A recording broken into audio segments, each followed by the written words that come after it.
Tulane coming up. You're used to this team playing with a couple of times. What gets your attention about Tulane? They got a really good defense. You know, guys are experienced, good all around. They've had close games. I think they're a lot better than what their record shows. But Saturday is another opportunity to get a win, so I'm looking forward to it. What do you take away from last year's game? Because it's rare that you play the same team at home back-to-back years. But I mean, what do you take away from last year's game? You know, last year going in, we thought it was going to be a good game, and we were hoping that we could pull it out. But they came out ready to play. Like I said, their defense is really good. It was good last year. But I think we had a lot of bright spots in last year's game, so we're just going to take those into this game coming up. You had a kick return. Was that Tulane last year or no? Temple. Okay, never mind. Started with a T. Same thing. All right, I'll regroup. You know, it seems like there's some motivation after the Charleston Southern game for you guys as a team, even though you won, to play better. Right, yeah. No, going into that game, he was preaching all week about don't underestimate your opponent. And, you know, they're a good team. They came out ready to play. Hats off to them. They did great. But, you know, we just got to do a better job preparing this week. And Tulane's a really good team. So, you know, in the practice field and on that, we just got to prepare better. You guys always move quickly. You know, you say you move quickly past a win, but do you even move quicker past Charleston Southern to Tulane after a game like that? Yeah, I mean, he preached after the game, you know, wins are hard to come by. A win is a win.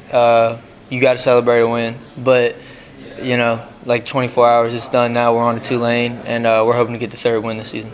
We asked Fernando about the offensive line. You know, not 5 pennies, it's a nickel. The same thing with the receivers and the offense. Because the problem with this offense is when you guys are cranking up, it's really, really good. Mm-hmm. But when you bog down, I think that's why the fans get all upset and everything. But how do you get it more consistent? Yeah, you know, just repetition and practice. You know, we worked on it. We've been watching it in film. You know, but we got to do our job out there on the practice field, and how you practice is how you're going to play. So that's on us.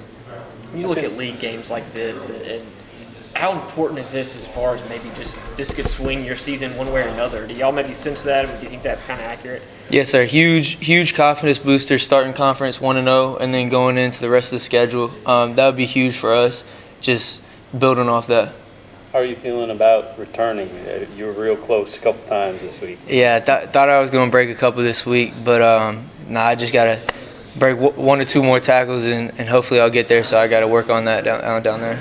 Feel like the group is getting better each week? Yes, sir. Every week I think we're getting better, and you know, going into this week I think we have a really good chance. You had that extra biscuit for breakfast, didn't you? It slowed you down a little bit. Was it a little frustrating having them kick it so short sometimes on the kickoffs and not kick it directly to you? Yeah, in film, you know, we saw a couple of sky kicks, so we kind of prepared for those. But no, I mean, once I get it, I got to do a better job of breaking it. That one more tackle.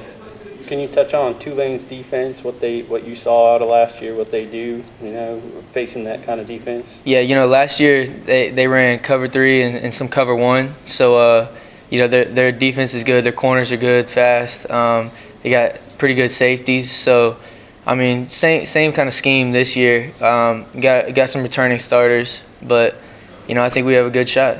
You mentioned what Coach said after the game. What was kind of the message between you guys after the game about, you know, moving on from this past Saturday night? Same thing, you know, don't forget to celebrate a win, but obviously we didn't win the way we wanted to, but, you know, just going out on practice and doing better and working harder this week, hopefully we get it fixed. Do you think that was a bit of an eye-opener for you guys to get pressed a little bit last week and still find a way to win, but do you think it did the team some good in some regards? Definitely. I think we just need to prepare better, you know.